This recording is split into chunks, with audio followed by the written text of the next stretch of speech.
Okay, so day 2 of my adventure. Um, I woke up that morning, got going. For some reason, I was able to pretty much start right up.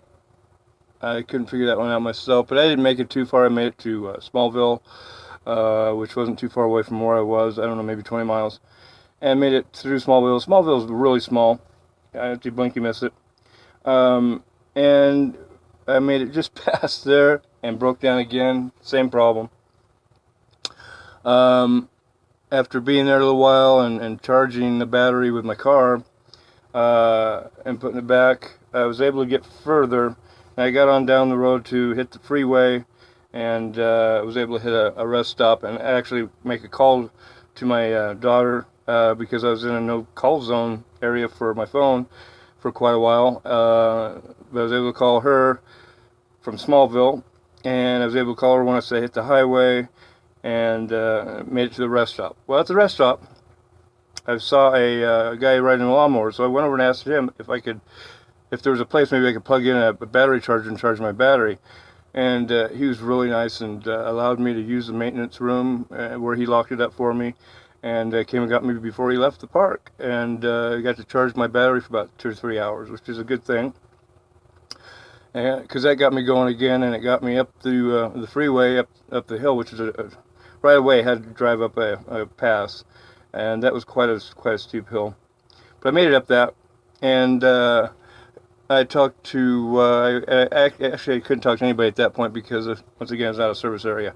But I get up to just about the top of that pass where it's getting flat, and I'm thinking, all right, we're going along now. We're doing good. And it's still running pretty good at that point too. And all of a sudden I got a flat tire, inside rear flat tire, and it just blew to beat crap out of it. You've seen semi tires on the side of the road in pieces. That's what this was. And it took out my tailpipe on the right side chunk of it, and I'm not sure if that's what got the windshield on the car, a little crack on the windshield and whatnot, but there was some stuff tire lodged into the car in the front. I had to take out. And just to change that tire, I don't know if anybody's ever had to do that before or not, but that is one heck of a job. One heck of a job to do. I was able to do it. It took me about 4 hours, but I was able to change it out. And meanwhile, a sheriff came by and checked on me to see, how I was doing. He was giving me credit for doing the tire, but he said he'd check on me, and he did, only from a distance. He didn't come back by and personally talk to me. He just checked from a distance to see how I was doing. So I was getting ready to pack up. I think the next time he came by, which was probably 4 hours later. Anyway, I got on down the road after a while there, and I had no lights, and I was barely running still. But I could get down the road, down the freeway, and it was still not quite dark, almost dark. I was really pushing the dark, and it got dark really quick. And I saw this cop, the same sheriff, parked up on top of an overpass and trying to catch people. And so with my lights off, I just drove right up to him, pretty much off the off-ramp, and right up to him and got out and asked him where I could pull over at.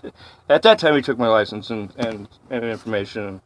But he was pretty nice and allowed me to stay there that night on the off-ramp. At the top of the off-ramp, we found a way to put a light in the back to keep people from hitting me.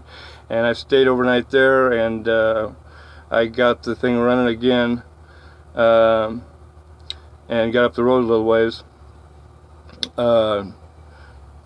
after getting some sleep. But that's where I slept that night. That was, it would be Saturday night? Yeah, Saturday night.